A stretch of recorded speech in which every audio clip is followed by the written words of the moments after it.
ஆதியாகமத்தின் புஸ்தகம் 31ஆம் அதிகாரம் 14வது வசனம். அதற்கு ராகேலும் லேயாலும், எங்கள் தகப்பன் வீட்டிலே இனி எங்களுக்கு பங்கும் சுதந்திரமும் உண்டோ என்று சொன்னார். யாக்கோபு இஸ்ரவேலை குறிக்கிறது. இஸ்ரவேலிலிருந்து 2 விதமான சபை உருவாகும். ஒன்று நியாயமான சபை, இன்னொன்று சுயாதீன பிரமாண சபை. 2 உருவாகும். இந்த 2 சபைகளுக்கு ஒரு மத்தியஸ்தராகத்தான் இயேசு கிறிஸ்துவானவர் வெளிப்பட்டார் என்று சொல்லி பார்க்கிறோம். ஒன்று யூதர்கள், இன்னொன்று நாம், புதிய ஏற்பட்ட சபை. இந்த 2மே அவரை ஃபாலோ பண்ணக்கூடியவர்களாக தான் இருக்கிறோம்.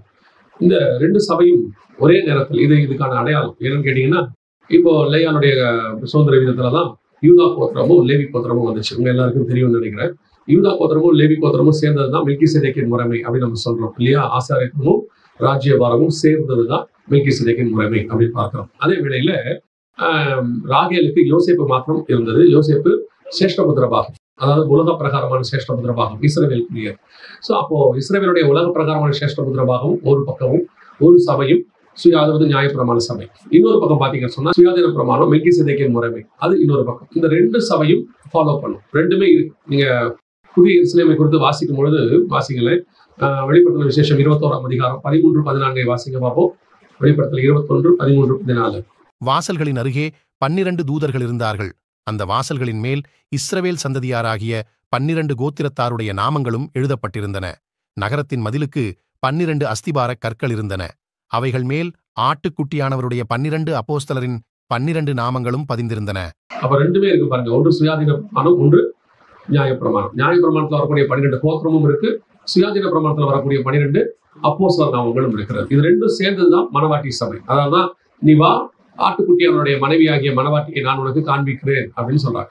இது 2ம் சேர்ந்ததுதான். அப்ப லேயாலும் ராகேலும் சேர்ந்ததுதான். இது 2மே இவங்க இந்த 12 பேருமே இந்த 2 பேருக்குள்ள வந்தவங்க தான். அவங்க தெரியும் நினைக்கிறேன்.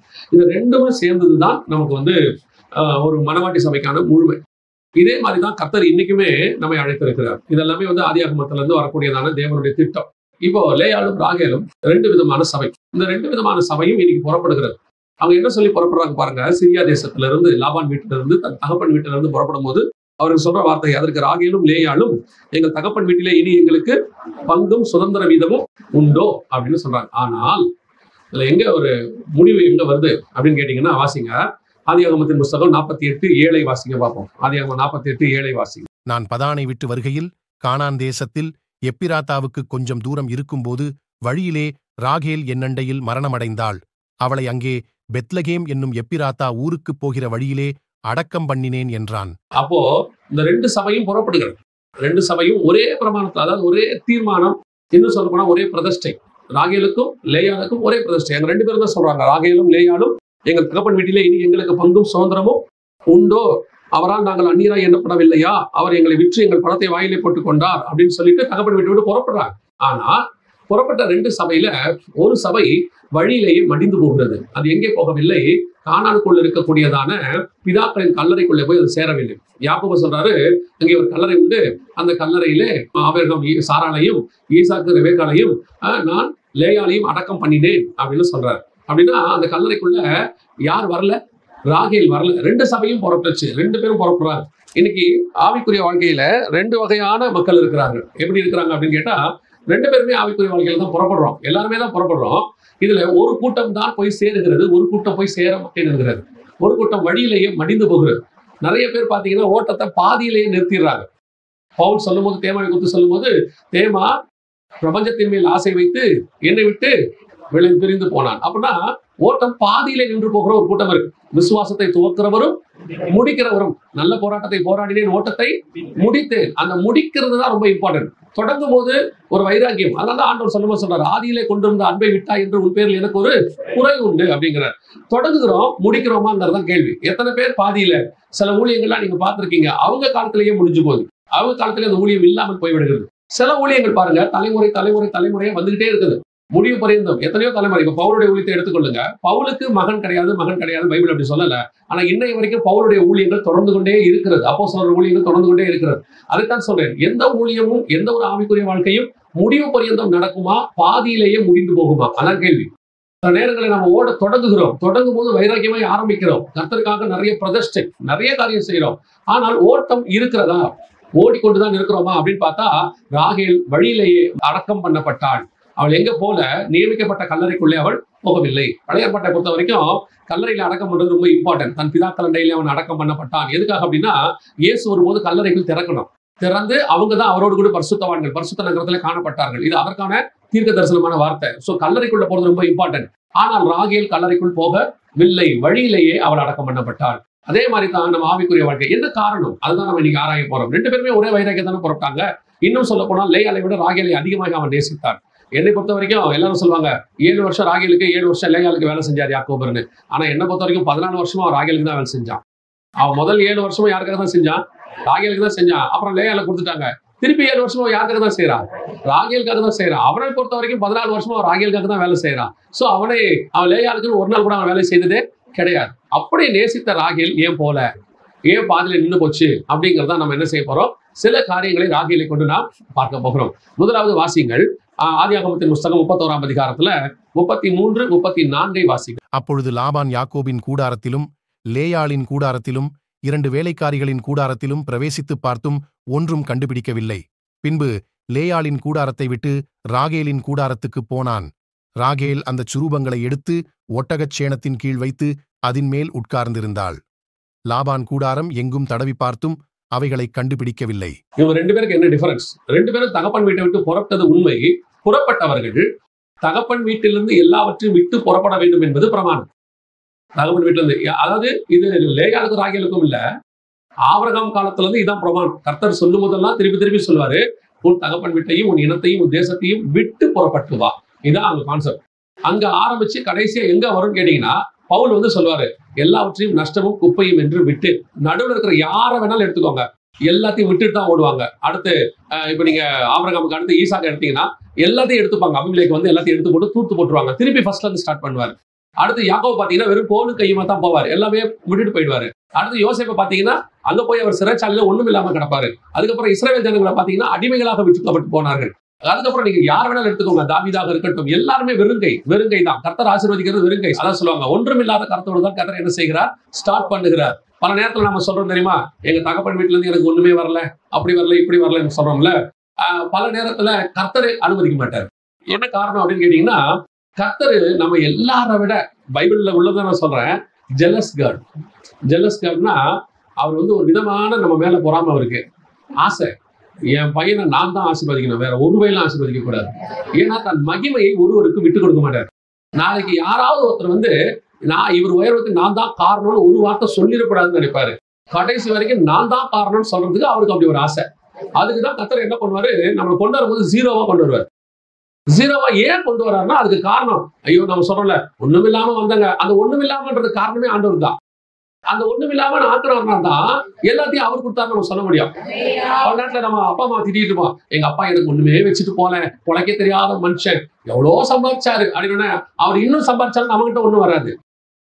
ஏன்னா நாம தேவ திட்டத்துக்குள்ள வந்துட்டோமா, நமக்கு ஒண்ணும் வராது. அப்படிதான் எல்லாருக்கும் எல்லாம் வரும், நமக்கு வராது. ஏன் வராது தெரியாது. இன்னைக்கு கர்த்தர் நம்மள ஒரு குறையும் வைக்கல, நல்லா தான் வச்சிருக்காரு, அடுத்தவங்களை ஆசீர்வதிக்கப்படிதான் வச்சிருக்காரு. ஆனால் இந்த உயரத்திற்கு நம் தேவனாகிய கர்த்தர் ஒருவரை தவிர வேறு ஒருவர் கொண்டு வரவே இல்லை. அல்லேலூயா. அப்ப கர்த்தர் விரும்புகிறது என்னன்னா, ஒரு தகப்பன் வீட்டில இருந்து எதுவும் வரக்கூடாது. ஏன் என்று சொன்னால் அதற்கு பின்னால் சில சாபங்கள் இருக்கக்கூடும். நமக்கு தெரியாது. நம்முடைய தாத்தா எப்படி சம்பாரிச்சா தெரியாது, நம்முடைய கொண்டு தாத்தா எப்படி சம்பாரிச்சா தெரியாது, யாருடைய ரத்தப்பழி அது மேல இருக்குன்னு தெரியாது, எப்படி வந்துச்சு நமக்கு தெரியாது. அதனால ஆண்டவர் என்ன செய்வார், இதெல்லாம் அவர் ரொம்ப கணக்கு பார்ப்பார் ஆண்டவர். நீங்க பைபிள்ல பாருங்க, தாவீது காலத்துல ஒரு பஞ்சம் வந்துச்சாமா. தாவீது காலத்துல ஒரு பஞ்சம் வந்துச்சு. அந்த பஞ்சம் வந்த உடனே தாவீதே போய் கேட்கிற, ஆண்டவரே நான் என்ன பண்ணேன், ஏன் என் காலத்துல ஒரு பஞ்சம் வருது அப்படின்னு கேட்ட உடனே ஆண்டவர் சொன்னாரு, நீ ஒண்ணும் பண்ணல, சவுல் ஒரு ரத்தப்பழி சிந்துனா இந்த ரத்தப்பழியை நான் வந்து என்ன செய்ய வேண்டியிருக்கு, சரி பண்ண வேண்டியிருக்கு, அந்த ஜனங்களுக்கு நீ தேவையானதை செய்யுன்னு சொல்றாரு.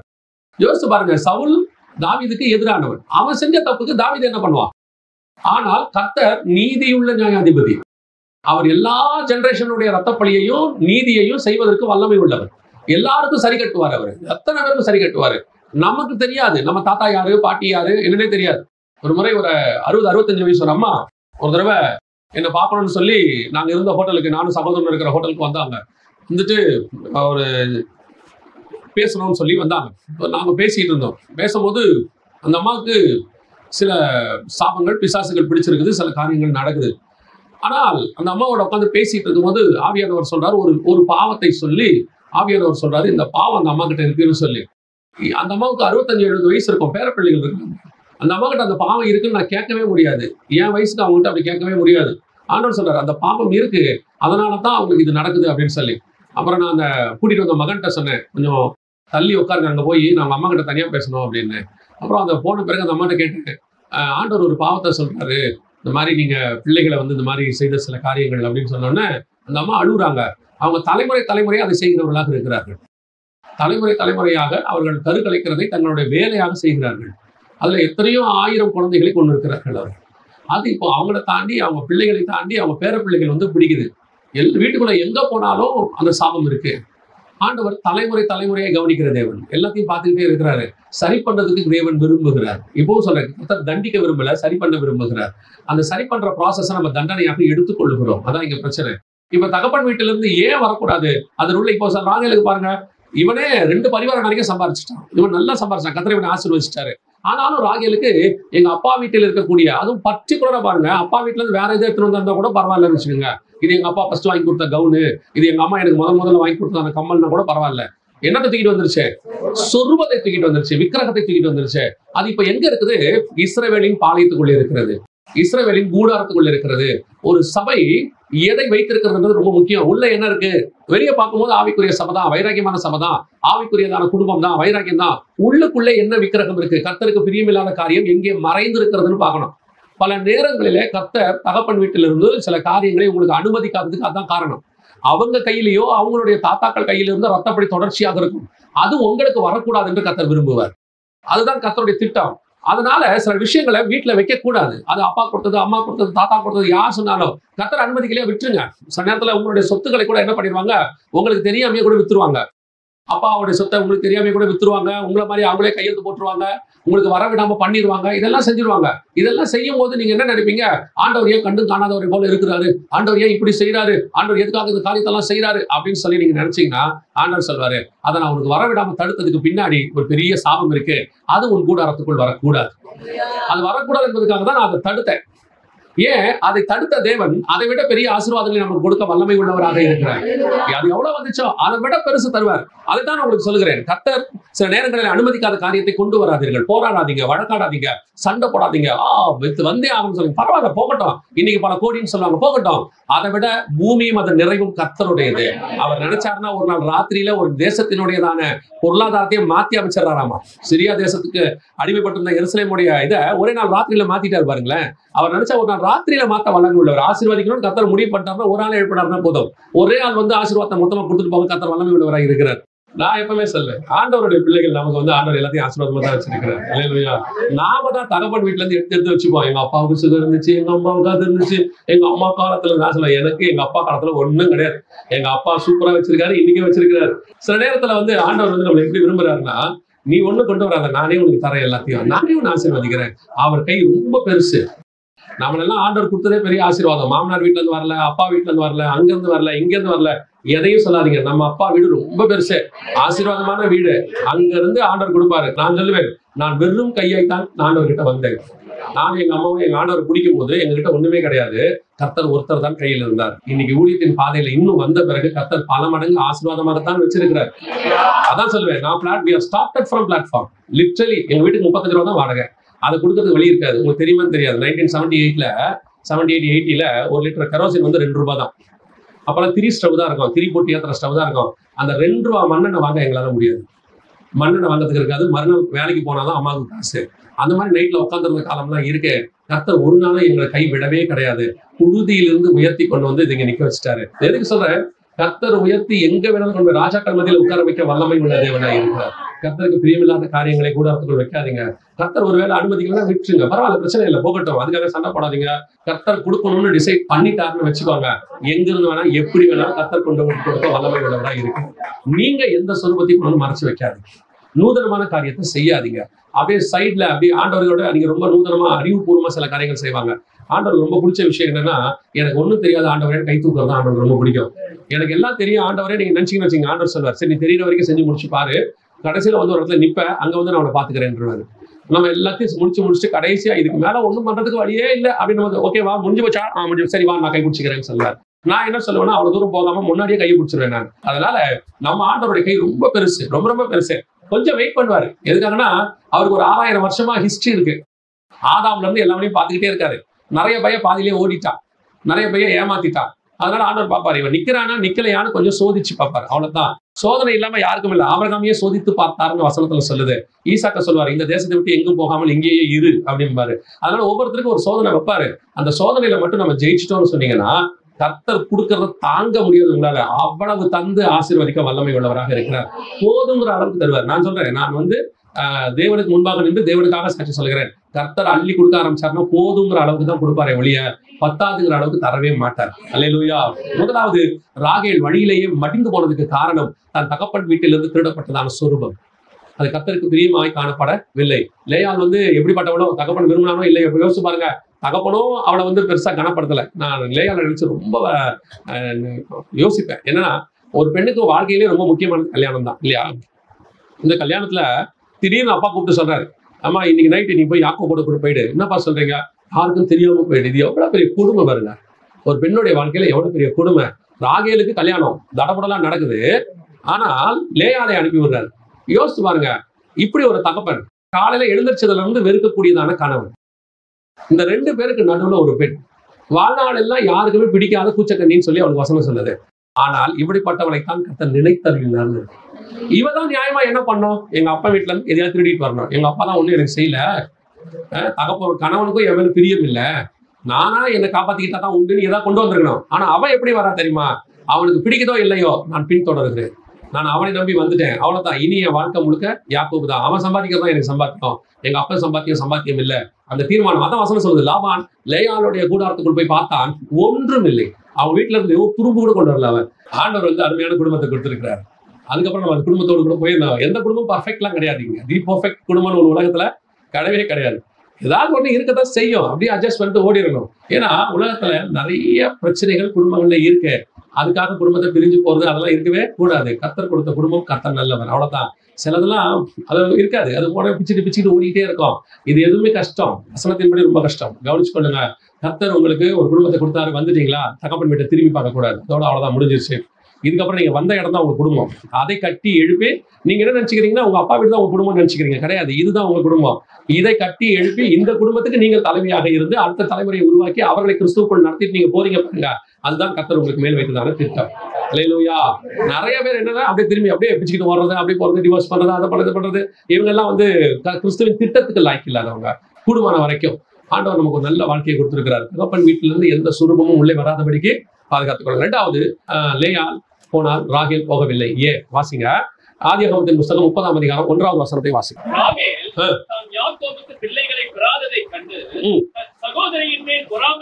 இப்போ பிள்ளை பெறணும்னா வருத்தம் வரணுமா, பொறாமை வரணுமா?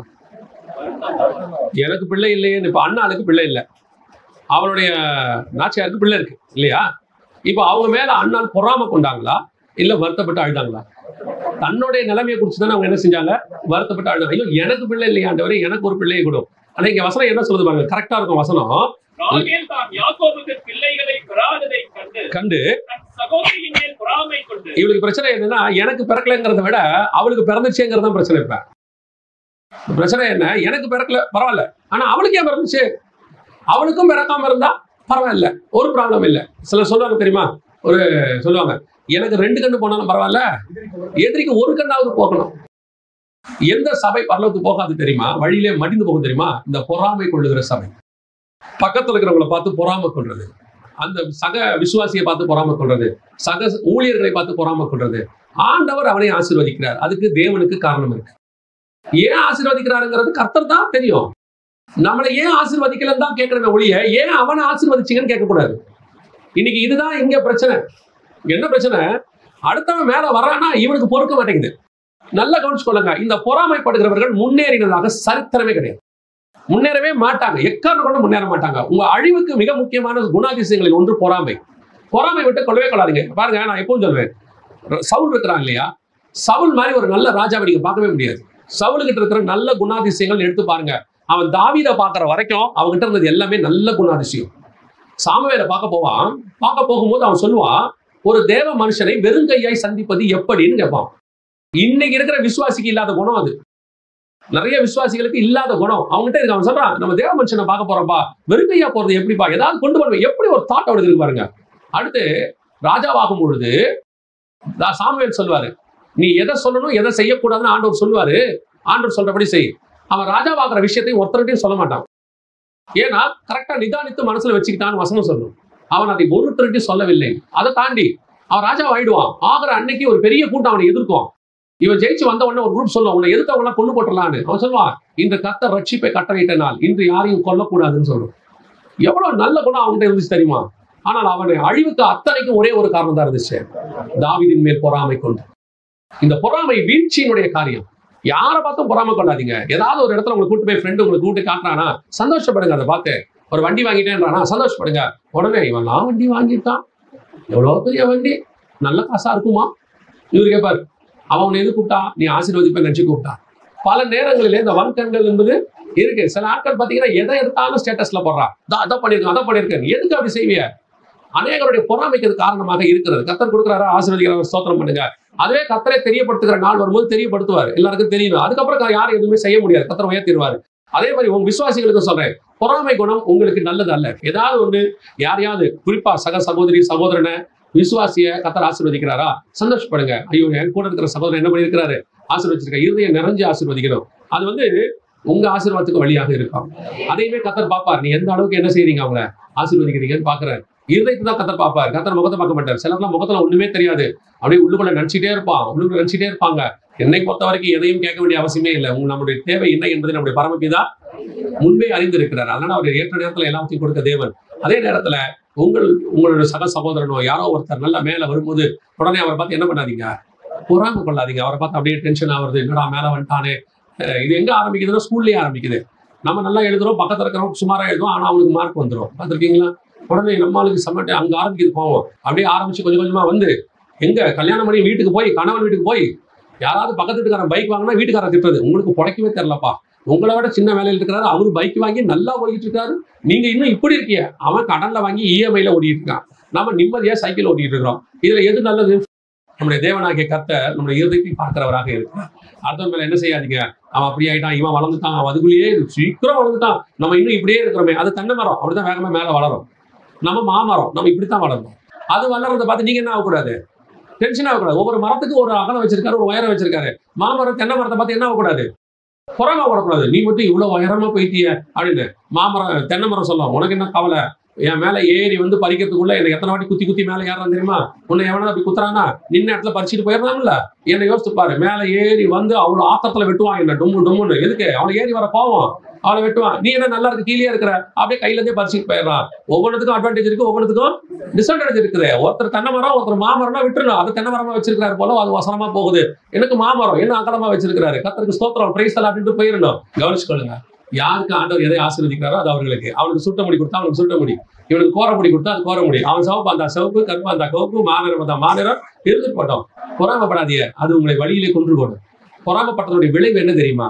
பொறாமைப்பட்டதுடைய விளைவு வாசிங்க, ஆதியாகமத்தின் புத்தகம் 30ஆம் அதிகாரம் 4-5-6 வாசிங்க. அவனுக்கு தன் வேலைக்காரியாகிய பில்காளை மனைவியாக கொடுத்தாள். அப்படியே யாக்கோபு அவளைச் சேர்ந்தான். பில்காள் கர்ப்பவதியாகி யாக்கோபுக்கு ஒரு குமாரனை பெற்றாள். அப்பொழுது ராகேல், தேவன் என் வழக்கை தீர்த்து என் சத்தத்தையும் கேட்டு எனக்கு ஒரு குமாரனை கொடுத்தார் என்று சொல்லி அவனுக்கு தான் என்று பெயரிட்டாள். யார் திறந்தது? அவசரப்பட்டு பொறாம கொண்டு கர்த்தர் கொடுக்காத பிள்ளைய ராகேல் தேடினதுடைய விளைவு. பிறந்தது யாரு? தான். யார் தெரியுமா?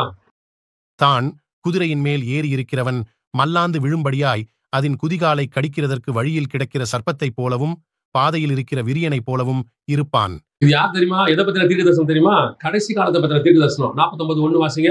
யாக்கோபு தன் குமாரரை அழைத்து, நீங்கள் கூடி வாருங்கள், கடைசி நாட்களில் உங்களுக்கு நேரிடும் காரியங்களை அறிவிப்பேன்.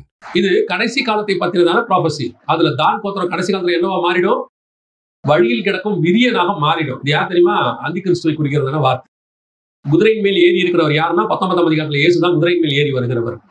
அவரை மல்லாக்க விழும்படி அவர் குதிங்காலை கடிப்பான்னு இருக்கு. அப்போ அந்தி கிறிஸ்துவின் கோத்திரம் இயேசு கிறிஸ்துவுக்கு எதிராக நிற்கக்கூடியதை அது குறிக்கிறது. அவசரப்பட்டு நீங்கள் தேடுகிற எந்த ஒரு காரியமும் தான் கோத்திரத்தை கொண்டு வந்துவிடும். ரொம்ப கேர்ஃபுல்லா இருக்கணும். கர்த்தர் உங்களுக்கு ஒரு ஆசீர்வாதம் வைக்கிறாரா, அது வரும். இப்படிங்க வருமா? ரொம்ப நாள் ஆச்சே அப்படின்னு கேட்டீங்கன்னா வாசிங்க. ஆதியாகமம் 30:22-23 வாசிங்க. தேவன் ராகேலை நினைத்தருளினார். அவளுக்கு தேவன் செவி கொடுத்து அவள் கர்ப்பந்தரிக்கும்படி செய்தார். அவர் ராகேலுக்குன்னு ஒரு காலம் இருந்திருக்கு. கர்த்தர் என்ன பண்ணிருக்காரு? ராகேலுக்குன்னு ஒரு காலத்தை வச்சிருக்கிறாரு. அந்த காலம் வரைக்கும் நீங்கள் என்னவா இருக்கணும்? பொறுமையோடு காத்திருக்கணும். இந்த அவசரப்பட்டு குறுக்கால பண்ற வேலை இருக்குல்ல, அது தான் கோத்திரத்தை கொண்டு வந்துடும். ரொம்ப கேர்ஃபுல்லாக இருந்து கொள்ளுங்க. பிள்ளை கர்த்தரால் வரும் சுதந்திரம். தேவன் கொடுக்க வல்லமை உள்ளவராய் இருக்கிறார். தேவன் இன்னும் ஜீவனோடு கூட தான் இருக்கிறார். இன்னும் ஜீவனோடு இருக்கிறார். கர்த்தர் ஜீவனை உண்டாக்க வல்லமை உள்ளவர். நம்ம ஆண்டவர்கிட்ட செலவு கிடையாது, வலி கிடையாது. காத்திருக்குதல் மட்டும்தான் வெயிட்டிங் தான், வெயிட்டிங் பீரியட். ஆனா நீங்க அர்ஜென்ட்டா தேவைப்படும் ராகேல் மாதிரி. அப்ப நேரா நீங்க வேலைக்காரிக்கிட்ட இந்த காரியங்கள் வரும். யார் பெறப்பா தெரியுமா? தான் கோத்திரம் பெற. கர்த்தர் உங்களுக்குன்னு வச்ச நேரம் வரைக்கும் காத்திருங்கள். அது வியாபாரமா இருக்கட்டும், குடும்பமாக இருக்கட்டும், வேலையாக இருக்கட்டும், அல்லது குழந்தையாக இருக்கட்டும், எது ஒன்றுனாலும் கர்த்தர் கொடுக்குற வரைக்கும் வெயிட் பண்ணுங்க. கர்த்தர் கொடுக்குற வரைக்கும் வெயிட் பண்ணுங்க. அது எவ்வளவு நாள் ஆனாலும் பரவாயில்ல. நான் உங்களுக்கு ஒரு விஷயத்தை என்னுடைய லைஃப்ல இருந்து சொல்றேன். காத்திருக்கிறதுல ஒரு நன்மை இருக்குது. காத்திருக்கிறதுல ஒரு நன்மை இருக்கு. என்ன? நம்ம எதிர்பார்த்த நேரத்தில் அது கிடைக்காது, அவ்வளவுதானே ஒழிய. ஆனால் தேவன் நியமித்த நேரத்தில் அது கண்டிப்பாக கிடைக்கும். அது வரும். ஆனா காத்திருக்கிறதுல நம்மகிட்ட ஆண்டவர் கேட்கறது. அதுல உங்களுக்கு என்ன நஷ்டம்? காத்திருக்கிறதுல என்ன நஷ்டம்? என்ன எல்லாரும் முன்னேறாம மேல போறாங்க அப்படிதானே இருக்கும். நம்ம காத்திருக்கிறோம், அவ்வளவுதானே. கர்த்தர் சொல்லி காத்திருக்கும் போது ஏற்ற சமயத்துல கர்த்தர் அதை செய்ய வல்லமை உள்ளவராக இருக்கிறார். அல்லேலூயா. அதனால நீங்க அவசரப்பட்டு சிலர்லாம் பாருங்க, கர்த்தர் ஒரு வேலையை உங்களுக்கு கொடுக்குறாருன்னு சொன்னா அவர் வேலை வச்சிருப்பார். அந்த வேலைக்கு வரைக்கும் கர்த்தர் இவனை அமைதியா இருக்க சொல்வார். அமைதியா தானே இருக்க சொன்னாரு. இவனால அமைதியா மட்டும் என்ன செய்ய முடியாது, இருக்க முடியாது. உடனே ஒரு ஏஜென்ட்டை பாக்குறது, அவர் 10 லட்சம்ன்றது, உடனே ஜெபம் பண்ணி கொடுக்கறது. அதான் ரொம்ப முக்கியம். என்ன பண்ணி கொடுக்கறது? ஜெபம் பண்ணி கொடுக்கறது. ஏஜென்ட் 10ஓட எஸ்கேப் ஆகுறது. அப்புறம் பாஸ்டர் சொல்றது, பாஸ்டர் தேவ சித்தமா இருந்து ஜெபம் பண்ணி தான் கொடுத்தோம். ஆண்டவர் சொன்னார் அவங்ககிட்ட ஏஜென்ட் 10 லட்சம் கொடுக்க சொல்லல. தேவன் நஷ்டத்தை உண்டாக்கவே மாட்டார். தேவன் அப்படி செய்கிற தேவனே கிடையாது. ஏற்ற நேரம் வரும், காத்திருங்க. கொண்டு வந்து கையில கொடுக்க தேவன் வல்லமை உள்ளவராக இருக்கிறார். சும்மா தான் இருக்க சொன்னாரு. அது வரைக்கும் நல்லா ஜெபம் பண்ணுங்க, பைபிள் வாசிங்க, ஊழியம் பண்ணுங்க, ஏதாவது ஒன்று செஞ்சுட்டே இருங்க. எத்தனை நாளைக்கு நான் சும்மா இருக்கிறது? நீங்க செய்யற முயற்சியை செஞ்சுட்டே இருங்க. போயிட்டு தேவ சித்தம் இல்லாத இடத்துல தலையை கொடுத்துறாதீங்க. அங்க பண்றேன் இதை பண்றேன்னு போயிடாதீங்க. லட்சக்கணக்கில் செலவு பண்ணாதீங்க. நம்ம ஆண்டவர் அப்படிப்பட்ட தேவனே கிடையாது. நம்ம ஆண்டவர் எதையும் ஏற்ற நேரத்தில் சுமூகமாய் செய்ய வல்லமை உள்ளவராக இருக்கிறார். அல்லேலூயா. என்ன கொஞ்சம் காத்திருக்க சொல்வாரு. அது ஒரு 5 வருஷமா இருக்கும், 2 வருஷமா இருக்கும், 3 வருஷமா இருக்கும். அவர் பார்வைக்கு அதெல்லாம் 1 மணி நேரம் 2 மணி நேரம் மாதிரி. அப்படி இருக்கும்போது ஏன் அதுக்கு நீங்க போய் அப்படியே அவசரப்பட்டு பரபரன்னு சில நாட்கள்லாம் பாத்தீங்கன்னா உடனே முடிக்கணும். எனக்கு ஆண்டவர் சொல்லி கொடுத்தது மிக முக்கியமான அதுதான். பரபரன்னு வேலை பார்க்காத, பொறுமையா இரு. எல்லாமே நானே உனக்கு செஞ்சு கொடுக்குறேன். பொறுமையா தான் இருக்கிறோம், எதுவும் செய்ய மாட்டோம். அதாவது ஊழியம் மாட்டோம், எதுவும் செய்ய மாட்டோம். வீட்டில் சோம்பேறியா இருக்குது அர்த்தம் இல்ல. ஆண்டவருக்கு அதுவும் பிடிக்காது. சோம்பேறியும் கத்தருக்கு பிடிக்காது. இருக்கியா எழுந்திரிச்சு போய் கத்தருக்கு ஏதாவது செஞ்சுட்டு இருக்கணும். வேலை இல்லாட்டி அவருக்காக ஏதாவது ஊழியமாவது பண்ணணும். மற்ற நேரத்தை கத்தர் பார்த்துக் கொள்வார். அல்லேலூயா. 2வது, ராகேல் வழியில மடிந்து போனதுக்கு காரணம் பொறாமை. 3வது ஒரு காரியம் இருக்கு, சொல்லிட்டு முடிக்கிற. வாசிங்க 30ஆம் அதிகாரம் 14-15 வாசிங்க. கோதுமை அறுப்பு நாட்களிலே ரூபன் வயல்வெளியிலே போய் தூதாயீம் கனிகளை கண்டெடுத்து அவைகளை கொண்டு வந்து தன் தாயாகிய லேயாளிடத்தில் கொடுத்தான். அப்பொழுது ராகேல் லேயாளை நோக்கி, உன் குமாரனுடைய தூதாயீம் கனியில் எனக்கு கொஞ்சம் தா என்றாள். அதற்கு அவள், நீ என் புருஷனை எடுத்துக்கொண்டது அற்பகாரியமா? என் குமாரனுடைய தூதாயீம் கனிகளையும் எடுத்துக்கொள்ள வேண்டுமோ என்றாள். அதற்கு ராகேல், உன் குமாரனுடைய தூதாயீம் கனிகளுக்கு ஈடாக இன்று இரவு அவர் உன்னோடே சயனிக்கட்டும் என்றாள். இது 3வது. தூதாயீம் கனி அப்படின்னா அது ஒரு மிக முக்கியமானது, பிரீஷியஸ். குமாரனுடைய தூதாயீம் கனி. ஆனால் கவனிங்கள், அந்த தூதாயீம் கனிக்காக தன் மணவாளனை விட்டுக் கொடுக்கிற சபை. உலகத்திலே ஒரு நல்ல மேன்மை இருக்கிறது, ஆசீர்வாதம் இருக்கிறது. அந்த ஆசீர்வாதத்துக்காக யாரையும் விட்டு கொடுத்துடுறாங்க? தன் மணவாளனை விட்டுக் கொடுக்கிற சபை. இன்னைக்கு சபை அப்படிதான் இருக்கு. இயேசுவுக்காக எல்லாத்தையும் விட்டவர்கள் தான் ஒரு காலத்துல இருந்தாங்க. கிறிஸ்துவுக்காய் இழந்தவர் எவரும் தரித்திரரானது இல்லை. கிறிஸ்துவுக்காக இழந்தவங்க தான் பைபிள் முழுக்க இருக்கிறாங்க. ஆனா இன்னைக்கு உலகத்துக்காக கிறிஸ்துவை விற்கிற சபைகள் தான் அதிகம். கிறிஸ்துவையினுடைய வசனத்தை விட்டு வெளியே போறது, உபதேசத்தை விட்டு வெளியே போறது, கொஞ்சம் கொஞ்சமா கிறிஸ்துவுக்கு விரோதமாக காரியங்களை ஈடுபடுறது. எதுக்காகனா உலக ஆசீர்வாதத்துக்காக. இன்னைக்கு சபைகள்ல இருக்கிற உபதேசங்களும் சபைகள் நடக்கிற முறைமைகளையும் நீங்க வச்சு பார்த்தீங்கன்னு சொன்னா ஒரு 70-80% அகைன்ஸ்ட் பைபிள், வேதத்துக்கு புறம்பானது. இங்க நடக்கிற ரிச்சுவல்ஸ் சொல்லுவாங்க, இங்க நடக்கக்கூடிய சடங்காச்சார காரியங்கள் எல்லாம் பாத்தீங்கன்னா பைபிள்ல உள்ளதே கிடையாது. எதுக்காக இது நடக்குது? உதாரணமா இன்னைக்கு ஆராதனைகள் எப்படி மாறிடுச்சு உங்களுக்கு தெரிஞ்சபடிதான். ஆராதனை எப்படி மாறிடுச்சு? ஆவியோடும் உண்மையோடும் இருக்க வேண்டிய ஆராதனை ஆட்டத்தோடும் பாட்டத்தோடும் மாறிடுச்சு, உலக பிரகாரமாக மாறிடுச்சு. இன்னைக்கு சபையினுடைய உபதேசங்கள், நீங்க எந்த ஒரு கன்வென்ஷனோ எந்த ஒரு பாட்டோ எடுங்க, பரலோகத்தை நோக்கி தான் அது இருக்கும். பரலோகத்துக்கு ஆயத்தம் பண்ற மாதிரி தான் இருக்கும். உலக மேன்மைக்கான பாட்டுகள் இருக்கவே இருக்காது. அதாவது நான் சொல்றது, வேதநாயகர் சாஸ்திரியார் ஐயா காலத்துல இருந்து நான் சொல்றேன், நான் கேட்ட வரைக்கும் பாடல்களை கேட்டது, செய்திகளை கேட்டதை சொல்றேன். அவங்க காலத்துல இருந்து நமக்கு தெரிஞ்ச சாரண்டா ரோஜமாவா இருக்கட்டும், அல்லது இப்ப இருக்கிற ஃபாதர் பெர்க்மன்ஸ் காலமாக இருக்கட்டும், அல்லது நமக்கு சொல்லிக் கொடுத்ததான பாஸ்டர் சார்ல்ஸ் சாரோனாக இருக்கட்டும், இல்ல இவங்க எல்லா காலத்திலும் பாருங்க, உலக ஆசீர்வாதத்துக்கான மெசேஜே இருக்காது. நித்திய ஜீவனை சோதரிக்கிறத பத்தி, பரலோகத்துக்கு போறதை பத்தி, அவங்க ஹெவனுக்கு நம்ம போகும்போது இங்க எப்படி வாழணுங்கிறத பத்தி இப்படிதான் இருக்கும். இன்னைக்கு உலக ஆசீர்வாதத்தை போக்கஸ் பண்ணி கிறிஸ்துவின் உபதேசத்தை பின்னுக்கு தள்ளுகக்கூடியதானவர்கள் இவங்கெல்லாம் யாருன்னா தூதாயும் நறுக்கணிக்காக மனவாளனை விட்டு கொடுக்கிறவர்கள். இன்னைக்கு அப்படிதான் இருக்குது. கடைசி காலங்களிலே தங்களுக்கு ஆசை இச்சைகளுக்கு ஏற்ற போதகர்களை தெரிந்து கொள்வார்கள் அப்படின்னு சொல்லப்பட்டபடி இன்னைக்கு அப்படிதான் இருக்கு சபை. உங்களுக்கு சொல்றேன், கிறிஸ்துவுக்காக எதை வேணாலும் இழக்கலாம், ஆனா எதுக்காகவும் கிறிஸ்துவை இழந்து விட மட்டும் கூடவே கூடாது. அவ்வளவுதான். நான் எங்க காலத்துல நான் போன போது சபைக்கு விசுவாசியா 30 வருஷத்துக்கு முன்னாடி போகும்போது நாங்க கடை வச்சிருந்தோம். கடை வச்சிருக்கிற காலத்துல எங்களுக்கு ஞாயிற்றுக்கிழமை தான் கடை. காலையில நல்ல பிசினஸ் நடக்கும். ஒரு நாள் ஆவியானவர் என்கிட்ட சபையில பேசும்போது சாயங்காலம் தான் போவேன், காலையில போக மாட்டேன். பிசினஸ்லாம் முடிச்சுட்டு மதியானத்துக்கு மேல குளிச்சுட்டு சாயங்காலம் தான் போவேன். அப்போ ஆவியானவர் என்கிட்ட உணர்த்தினாரு, நீ ஆராதனைக்கு வராம அந்த நாள்ல வியாபாரத்துல இருக்கிறது சரியில்லை. அப்ப நான் சொன்னேன், காலையில நான் சர்ச்சுக்கு போறேன்னு சொன்னேன் எங்க வீட்டுல. அப்ப எல்லாரும் சொன்னாங்க, பைத்தியகாரத்தனமான ஒரு முடிவு எடுக்கிற நீ, இப்படி சபைக்கு நீ போனீங்கன்னா பிசினஸ் அப்படியே கொஞ்சம் கொஞ்சமா டல் ஆகி எல்லாம் அழிஞ்சு போயிடும், உன்னை ஏமாத்திடுவாங்க. ஆனால் ஆவியானவர் டிசிஷன் எடுக்க வச்சார் ஸ்ட்ராங்கா, இல்ல நான் சபைக்கு தான் போக போறேன் அப்படின்னு சொல்லிட்டு காலையிலேயே சர்ச்சுக்கு போயிடுவேன். எங்களுக்கு 8:30 மணிக்கு ஆராதனை இருந்துச்சு. 8:30 போய் 11:30 தான் முடியும். பிசினஸ்மே 8:30 போய் 11:30 தான் முடியும். ஸ்ட்ராங் நல்ல பிசினஸ். கரெக்டா போயிடுவேன் ஆராதனைக்கு. அப்ப நான் கொஞ்ச நாள் அப்படியே எல்லாரும் திட்டினாங்க. பிசினஸ் கொஞ்சம் டல்லா ஆகிற மாதிரி தான் இருந்துச்சு. நீ இல்ல, நீ இருந்தா அப்படி பண்ணிருக்கலாம், நீ இருந்தா அது கொஞ்சம் பண்ணிருக்கலாம், நீ இல்லாதனால தான் போச்சு அப்படின்லாம் திட்டினாங்க. ஆனாலும் அந்த டிசிஷன்ல இருந்து மாறாதபடி ஆவியானவர் பார்த்துக்கிட்டார். நான் சொல்லுவேன், அந்த கொஞ்ச நாள் அது சின்ன பிரதிஷ்டை தான் வச்சுக்கோங்களேன். ஆனால் வியாபாரத்தையும் கர்த்தர் ஆசீர்வதிச்சார், பின்னாடி என்னையும் கர்த்தர் ஆசீர்வதிச்சார். நான் ஒரு நாளும் ஞாயிற்றுக்கிழமை ஆராதனைக்கு போனதுனால என் பிசினஸ் தொலைஞ்சு போச்சு நான் சொல்லவே மாட்டேன். அது நல்லபடியாகத்தான் நடந்தது. கர்த்தர் பல மடங்கு ஆசீர்வதிச்சார். இப்போ நான் சொல்லுவேன், கிறிஸ்துவா வேற ஏதாவது டிசிஷன் வரும்போது கிறிஸ்து தான் முடிவெடுக்கணும், வேற எதுவுமே கிடையாது. ஆரம்பத்துல இருந்து இருக்கும். ஆண்டவர் கேட்பார், ஜீவ விருட்சமா நன்மை தீமை அறியத்தக்க கனியா? ஜீவ விருட்சம்னா இயேசு, நித்திய ஜீவன். இயேசுவா உலகமா அப்படின்னா அவங்க உலகம் முடிவெடுத்தாங்க, மரணம் வந்துருச்சு. இப்போ ஆபிரகாம்கிட்ட கேட்டாரு, உன் பையனா நானா? ஆபிரகாம் முடிவெடுக்கிறான், நீங்க தான் வேணும் ஆண்டவரே, என் பையன் இல்லை. இப்ப ஈசாக்கு என்ன நினைச்சிருப்பாரு? கத்தி ஆபிரகாம் ஓங்கின உடனே ஈசாக்கு என்ன நினைச்சிருப்பாரு? ஈசாக்கு இந்த விஷயம் தெரியாது, ஆண்டவர் சொல்லியிருக்கிறாருலாம் தெரியாது. ஆபிரகாம் கூட்டு போய் 12 வயசு பையன் படுக்க வச்சுட்டாரு. படுக்க வச்சு கத்தியை ஓங்கிட்டாரு. ஈசாக்கை பொறுத்த வரைக்கும் இப்ப ஆபிரகாம் யாரு? கொலகாரன். அப்பா காலங்கத்தால கழுத மேல கூட்டிட்டு வந்தது இதுக்குதான் போல. அம்மா கிட்ட சொல்லாம கொள்ளாம நம்மளை கூட்டிட்டு வந்துட்டாப்ல. ஏதோ அப்பா ஜாலியா டூர் கூட்டு போறன்னு வந்தா படுக்க வச்சு கத்தியா ஓங்குறாயா அப்படின்னு நினைச்சிருப்பான். ஆமா, உண்மை. சில நேரத்துல நாம் நீதிமான்களாக தேவனுக்கு சில காரியங்கள் செய்யும் போது உலகத்துக்கு நாம் பைத்தியம் எனப்படுவோம். உலகம் நம்மளை புரிஞ்சுக்காது. உலகம் நம்மளை கொலகாரன் சொல்லும், அன்பில்லாதவன் சொல்லும். சரிப்பட்டோம், ஒன்றும் பிரச்சனை இல்லை. ஆனால் உலகமா கிறிஸ்துவா என்றால் கிறிஸ்து தான். அதுல எந்த மாற்று கருத்துமே கிடையாது. அவ்வளவுதான். இயேசுவா உலகத்திற்கு எதுவா எது வேணாலும் இருக்கட்டும், ஒரே முடிவுதான். யோசிச்சு பாருங்க, நமக்காக அவரையே தந்துட்டாராம், நாம அவருக்காக நம்மளை தரக்கூடாதா? பல நேரங்களில் நம்ம என்ன பண்ணிட்டு இருக்கிறோம் தெரியுமா? தூதாயும் நற்கனி. ஞாயிற்றுக்கிழமை காலையில ஏதாவது ஒரு முக்கியமான யாராவது ஒருத்தர் பிசினஸ் அப்படின்னா சரி அடுத்த வாரம் போய்க்கலாம், சாயங்காலம் போய்க்கலாம், ஆராதனை கட்டு, அவ்வளவுதான். உங்களுக்கு சொல்றேன், கர்த்தருக்கு என்ற வைராக்கியம் பாராட்டுங்க.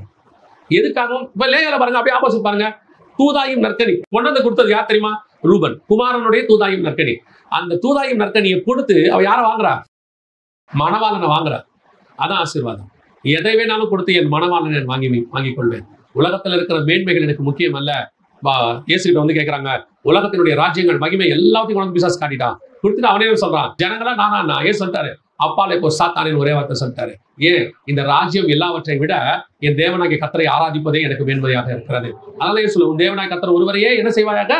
ஆராதனை செய்வாங்க. இன்னைக்கு ஒரு பெரிய கூட்டம் இருக்கு. இன்னைக்கு கடைசி காலத்துல உலகத்துல இருக்கிறத ஆதாயம் பண்றதுக்காக கிறிஸ்துவை பலி கொடுக்கிற கூட்டம், உலகத்தை ஆதாயம் பண்ணுவதற்காக குமாரனை இழந்து கொடுக்கிற கூட்டம். எது வேணாலும் ஒரு தீர்மானம் உன்னிக்கொண்டு எடுங்க, எது வேணாலும் நான் செய்வேன், ஆனால் கிறிஸ்துவுக்காக எதையும் நான் விட்டுக் கொடுக்கவே மாட்டேன். என்னுடைய வாழ்நாள் முழுக்க நான் கிறிஸ்துவையே முதன்மைப்படுத்துவேன். அதான் ஆபிரகாமுடைய பெரிய ஸ்பெஷாலிட்டி. ஆரம்பிக்கும் போது ஆபிரகாம்கிட்ட கேட்பாரு 12:1 ஆதியாகமத்துல, நீ உன் தேசத்தையும் உன் இனத்தையும் உன் தகப்பன் வீட்டையும் விட்டு வா அப்படிம்பாரு. அப்பாவை விட்டுட்டு வந்துட்டான். சாகிறதுக்கு கொஞ்ச நாளைக்கு முன்னாடி கேட்கிறார் 22:1, நீ உன் பையனை எனக்கு தருவாயா?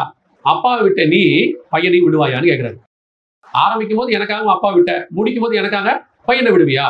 ஆரம்பிக்கும் போது எந்த பிரதர்ஷனம் நான் இருந்து எவ்வளவு வைராக்கியமா இருந்தேனோ அதே வைராக்கியத்தில் ஆபிரகாம் சொல்றாரு, நான் ஆண்டவரே டிலே எல்லாம் பண்ண மாட்டேன், இன்னைக்கு சொல்லிட்டீங்க, நாளைக்கு காலையில கொண்டு வந்து பையனை கொடுத்துறேன். ஏன் இத்தனை வருஷத்துக்கு முன்னாடி என்னுடைய விசுவாசம், என் அன்பு உங்க மேல எப்படி இருந்துச்சோ முடிவு பரியந்தம் என் அன்பு உங்க மேல அப்படியே தான் இருக்கும். அப்பாவை விட்டனா பையனையும் விட தயாராக இருக்கிறேன். நீங்க ஒரு பெரிய கூட்டம் ஆரம்பிக்கும் பொழுது இந்த விசுவாசத்தோட ஆரம்பிச்சிச்சு, இந்த வைராக்கியத்தோட ஆரம்பிச்சிச்சு. முடிக்கும் போது அந்த வைராக்கியம் இருக்கா? கிறிஸ்துவுக்காக எதையும் இழக்கக்கூடிய ஒரு வைராக்கியம். அவள் அன்னைக்கு துதாயும் நற்கனிக்காக மணவாளனை விட்டுக் கொடுத்தாள் என்று பார்க்கிறோம். நான் மணவாளனை எதற்காகவும் விட்டுக் கொடுக்க மாட்டேன். உலகத்தின் மேன்மை, ஆஸ்தி, சம்பாத்தியம், காசு, பணம் எது வேணாலும் இருக்கட்டும். ஆண்டவர் ஒரு நாள் ஒரு காரியத்தை சொல்லிட்டு நான் முடிக்கிறேன், கவனிங்க. ஒரு முறை ஆண்டவர் ஊழியத்துக்கு போயிருந்த போது, இங்கேதான் திருவத்தியூர் பக்கம் ஊழியம், நானும் சகோதரன் ஒருத்தரும் போயிருந்தோம். பைக்ல தான் போவோம். போயிட்டு மீட்டிங் முடிச்சுட்டு வரும்போது பெரிய ஆக்சிடென்ட்ல அவருக்கு மண்டை உடஞ்சிடுச்சு.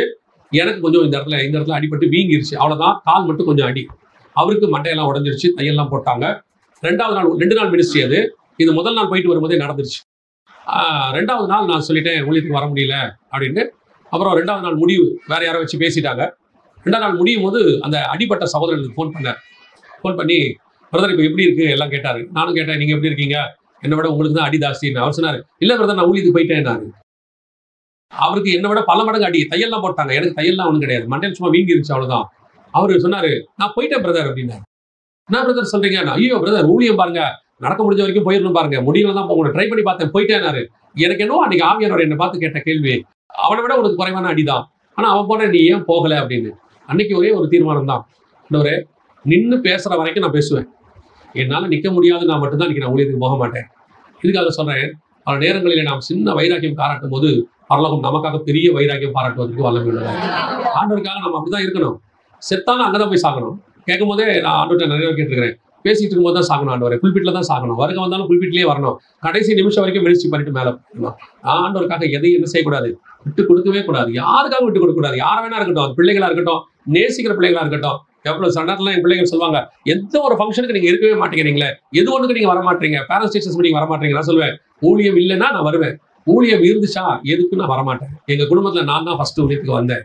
எங்க குடும்பத்துல கிடைக்காதது எனக்கு கிடைச்சிருக்குது. தூதாயும் நற்கனியை விட மேலானது எனக்கு கிடைச்சிருக்கு. இதை ஒரு நாளும் இழக்க நான் விரும்பவில்லை. என்னால எவ்வளவு முடியுமோ அவனை செய்யணும். இன்னும் செய்வேன், செஞ்சுட்டேன்னு சொல்லல, இன்னும் செய்யணும். எதற்காகவும் இதை விட்டு கொடுக்க நான் தயாராக இல்லை. அது பிள்ளையோ குடும்பமோ எல்லாருமே ஃப்ரீயா இருந்தா அவங்களோட தான் இருக்க போறேன், எனக்கு ஒன்றும் பிரச்சனை இல்லை. ஆனா மினிஸ்ட்ரி வந்துருச்சு, யாருக்காகவும் விட்டு கொடுக்க நான் தயாராக இல்லை. இது கர்த்தருடையது, கர்த்தர் நமக்கு கொடுத்தது. இதுக்கு நம்ம என்ன வைராக்கியம் பாராட்டுறோமோ அவ்வளவு வைராக்கியம் கர்த்தர் நமக்கு பாராட்டுவார். நான் இப்ப கூட என்ன பிரயாசப்படுறேன் தெரியுமா, இது வரைக்கும் செஞ்சது இது, இனிமேலும் நான் அப்படி செய்ய வேண்டும் என்று விரும்புகிறேன். முடிவு பரியந்தும் கர்த்தருக்கு முன்பாக எந்த தூதாயும் நற்கனியும் கிறிஸ்துவின் நிமித்தம் ஒன்னும் பெருசு கிடையாது. உலகத்தையே கொண்டு வந்து கொடுத்தாலும் கிறிஸ்து தான் நமக்கு முக்கியம், உலகம் முக்கியம் அல்ல. அல்லேலூயா. ராகேல் தூதாயும் நற்கனியை மணவாளனை விட மேன்மையாக நினைத்தால் அந்த மணவாளுடைய கல்லறையில் அவனுக்கு இடம் கிடைக்காம போயிடுச்சு. ஆனா லேயாள் மணவாளனை மேன்மையாய் நினைத்தால் அந்த மணவாளனோடு கூட கல்லறையில் அவனுக்கு இடம் கிடைத்தது. இன்னைக்கு நமக்கு தேவன் முக்கியம் நினைச்சீங்கன்னா பரலோகத்துல தேவனோடு கூட இடம் கிடைக்கும். தேவனை விட உலகம் முக்கியம் நினைச்சீங்கன்னா அங்க இடம் கிடைக்காது, உலகத்துலதான் இடம் கிடைக்கும். மேபி இங்க உங்களுக்கு ஏதாவது ஒரு ஆசீர்வாதம் கிடைக்கலாம், ஓகே. ஆனால் கிறிஸ்துவுக்கு பக்கத்துல இடம் வேணும்னு சொன்னா நீங்கள் உலகத்தை பலி கொடுத்துதான் ஆக வேண்டும். அல்லேலூயா.